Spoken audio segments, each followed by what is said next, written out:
کہ حسنین کی نانی کو حضرت خدیجۃ الکبریٰ کہا جاتا ہے۔ جناب سیدہ کائنات خاتون جنت حضرت فاطمہ الزہرا سلام اللہ علیہا کی ماں کو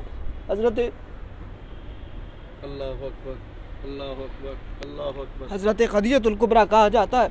اس قبرستان میں وہ مبارک ہستی آرام فرما ہے کہ جب جب ان کی قربانیوں کے بارے میں پڑھا جاتا ہے، سنا جاتا ہے، تو یقیناً کلیجہ جو ہے وہ منہ کو آنے لگتا ہے، بیان نہیں ہو پاتا۔ حضرت خدیجۃ الکبریٰ رضی اللہ تعالیٰ عنہ کے انہی قربانیوں کا تذکرہ کر کے رسول اللہ بار بار اشکبار ہوتے تھے، اور حضور علیہ الصلوۃ والسلام بار بار ان قربانیوں کو یاد کرتے تھے۔ تو حرم شریف کی وادیوں میں اس وقت ہم موجود ہیں، اور یہ مکہ کا خوبصورت نظارہ آپ دیکھ رہے ہیں۔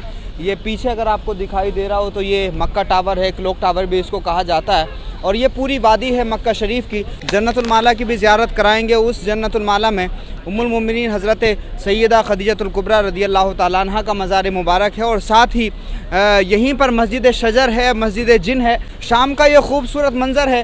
مکہ المکرمہ میں اس وقت ہم موجود ہیں۔ یہی وہ مکہ ہے جہاں رسول اللہ صلی اللہ علیہ وآلہ وسلم کی ولادت ہوئی تھی، اور آقا علیہ الصلوۃ والسلام نے اس پورے مکہ میں اپنے بہت سارے نشانات چھوڑے ہیں۔ حضور علیہ الصلوۃ والسلام کی 53 سالہ زندگی اس مکہ میں گزری ہے، تو آقا علیہ الصلوۃ والسلام سے جڑے ہوئے بہت سارے تاریخی مقامات ہیں۔ انہی تاریخی مقامات پر ہم آپ کی زیارت کرانے والے ہیں، اور آپ کو حاضری بھی کرائیں گے۔ ہم ساتھ میں دعا بھی کرتے ہیں کہ اللہ پاک آپ لوگوں کو بھی حج اور عمرے کی سعادت نصیب فرمائے۔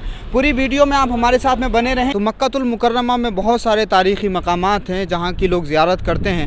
انہی تمام تاریخی مقامات میں سے بہت اہم مقام جنت البقیع کے بعد میں جس قبرستان کو سب سے زیادہ فضیلت اور اہمیت حاصل ہے، وہ یہی قبرستان ہے جس کو جنت المالا کہا جاتا ہے۔ آپ اپنی اسکرین پر زیارت کر رہے ہیں۔ تو اس قبرستان میں اس ہستی کا مزار مبارک ہے جن کا ذکر کر کے رسول اللہ صلی اللہ علیہ وآلہ وسلم بار بار اشکبار ہو جایا کرتے تھے۔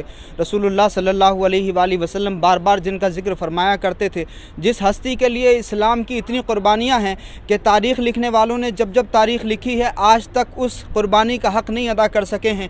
اس قبرستان میں وہ مبارک ہستی دفن ہے کہ جس کی اولادوں نے وہ سلسلہ قربانیوں کا آگے بڑھایا کہ جب بھی قربانیوں کی تاریخ لکھی جائے گی تو ان کی اولادوں کی قربانیوں کا جو سلسلہ ہے وہ سب سے اوپر لکھا جائے گا۔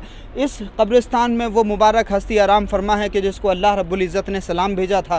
اس قبرستان میں وہ مبارک ہستی آرام فرما ہے کہ جن کے بارے میں رسول اللہ صلی اللہ علیہ وآلہ وسلم فرمایا کرتے تھے کہ لوگوں میرا خدیجہ نے اس وقت دامن تھاما تھا جب سب نے میرا ساتھ چھوڑ دیا تھا۔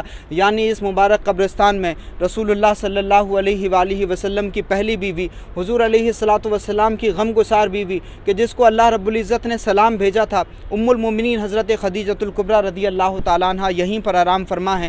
جنت المالا میں اس وقت ہم موجود ہیں، اور یہ قبرستان بھی بڑا مشہور ہے۔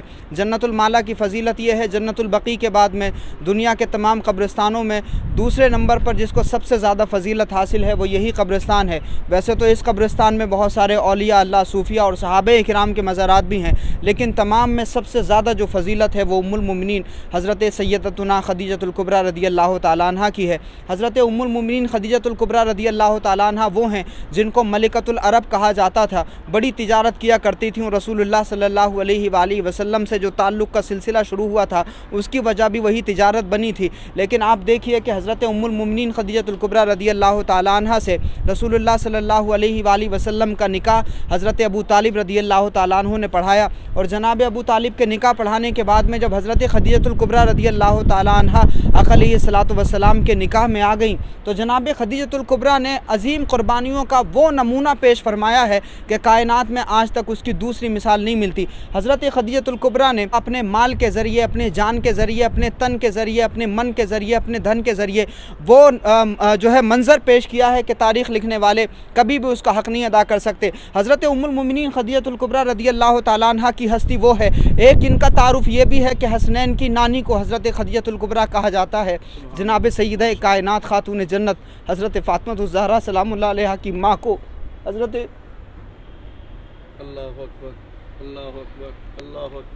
خدیجۃ الکبریٰ کہا جاتا ہے۔ اس قبرستان میں وہ مبارک ہستی آرام فرما ہے کہ جب جب ان کی قربانیوں کے بارے میں پڑھا جاتا ہے، سنا جاتا ہے، تو یقیناً کلیجہ جو ہے وہ منہ کو آنے لگتا ہے، بیان نہیں ہو پاتا۔ آپ دیکھیے کہ آج اسلام کی رونقیں ہیں، دنیا میں دین کی بہاریں ہیں، آج پورے مکہ میں ہر طرف رونقیں ہی رونقیں ہیں، لیکن یہاں جو ہستی آرام فرما انہوں نے صرف قربانیاں دی۔ شیب ابو طالب سے لے کے کربلا تک وہ تاریخ ہے قربانیوں کی کہ ہم لوگ الفاظ میں بیان نہیں کر سکتے۔ حضرت خدیجۃ الکبریٰ رضی اللہ تعالیٰ عنہ کے انہیں قربانیوں کا تذکرہ کر کے رسول اللہ بار بار اشکبار ہوتے تھے، اور حضور علیہ الصلوۃ والسلام بار بار ان قربانیوں کو یاد کرتے تھے۔ اور حضور علیہ الصلوۃ والسلام نے جب ایک مرتبہ حضرت عائشہ کے سامنے ذکر کیا تو جناب عائشہ نے آقا علیہ الصلوۃ والسلام سے کچھ الفاظ ایسے کہے جو حضور کو ناگوار لگے۔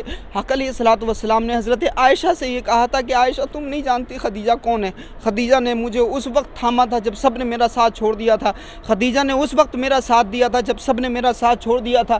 تو اس قبرستان میں وہ مبارک ہستی آرام فرما ہے کہ جس کے مال نے، جس کے تن من دھن نے اسلام کو مضبوط کیا، جن کے دسترخوان پر سب سے پہلے مسلمانوں نے کھانا کھایا، رسول اللہ کے لیے جنہوں نے اپنا سب کچھ قربان کر دیا، آج انہی کی قربانیوں کا نتیجہ ہے کہ اسلام ساری دنیا میں ہے۔